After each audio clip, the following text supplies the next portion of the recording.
Hi, my name is Antonio, and I like learning about cooperatives.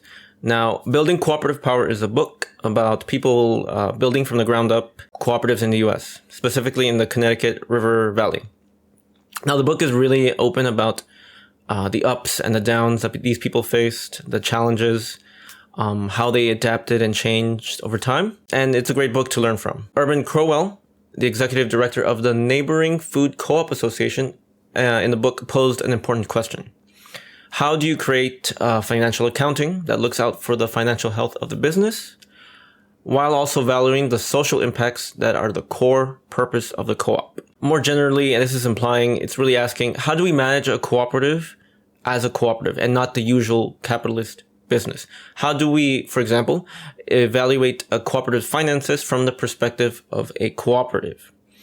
This question is important, these questions, because co-ops have a mission beyond, or really maybe instead of extracting a profit. They have a core purpose that they want to achieve. For example, in a food co-op, they might want to just feed their members, feed the community at large, support organic agriculture, sustainable agriculture, support local producers, objectives like that. Not just, we want to make money. Now, that aspect of co-ops brings about unique challenges.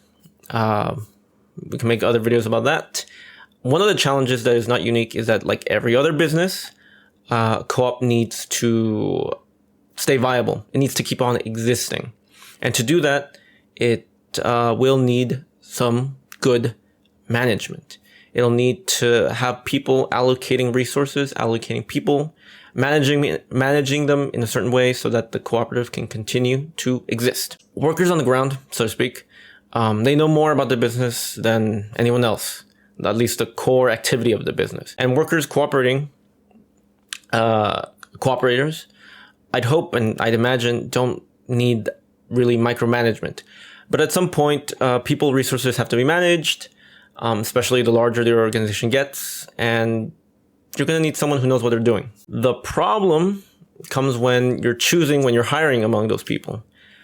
The first option is to usually hire highly trained managers who bring in practices and beliefs that they've learned and acquired and that reproduce a capitalist mindset, that are from a capitalist mindset.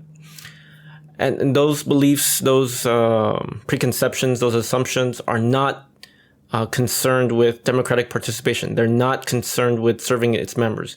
They prioritize profit above all else, which is fine for them. In cooperatives, these managers, these CEOs, they tend to push the cooperative away from being a cooperative.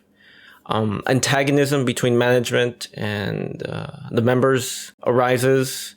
The co-op sees mission drift when they stop prioritizing their core purpose. They can demutualize. The co-op can demutualize. They can be sold off to stakeholders, to private interests.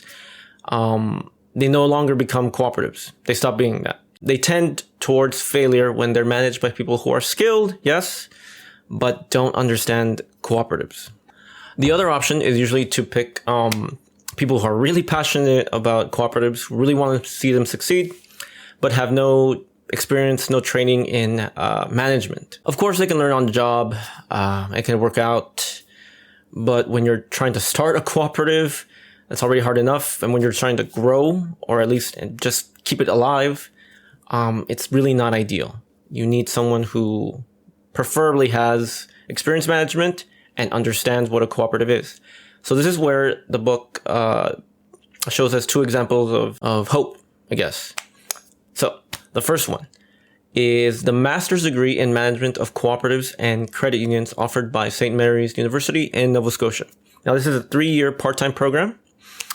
Courses, of course, include accounting, marketing, financial management, as they exist in the context of cooperatives. So the courses are aware that they're teaching these subjects from the point of view of a cooperative. There's also courses on history of cooperation. The specific organizational issues at different stages of the cooperative life cycle are also taught. There's also a 10-day international study visit to experience integrated cooperative development in action. It's a bit short, but I can't really say much more beyond what I see right now. That's good. The second is the University of Massachusetts Certificate in Applied Economic Research on Cooperative Enterprises. The required courses, of course, introduce students to cooperativism. That's what they call it. How cooperatives, both as a business model and as a social movement, offer, quote, a viable economic alternative and tool for economic development. The program also includes courses in econometrics, statistics, of course, political economy, micro and macroeconomics. And just as important as those courses, maybe more important, students are required to complete a field-based research internship with one of these listed organizations, cooperatives, which, by the way, are featured heavily in the book, Building Cooperative Power. Okay, so this is not to encourage anyone to take these programs, but it is to say that people who want to complete them, to help cooperatives overcome the challenges of, for example, acquiring skilled managers, they can take these. If that's for you, great. There must be more programs like this in the US or wherever you live. Frankly, this is a small number, and I'll look for more. And this is also not to say that you shouldn't just try to start your own cooperative or convert a business into a cooperative. I think if people have momentum and eagerness and energy to start a co-op, to start a union, to start a strike, you should do it. They should do it and see how far they get. Anyway, co-ops need people who are trained in managing cooperatives. It's great when people are enthusiastic about converting into a cooperative. Excuse me. It's better when they have the skills and understanding necessary to keep a cooperative's basic functions going. If more people engage in these formal programs like these, cooperatives can have more skilled managers to draw from. And that should support the growth of the cooperative movement. All right. With that said, I wish you the best, and thank you for watching.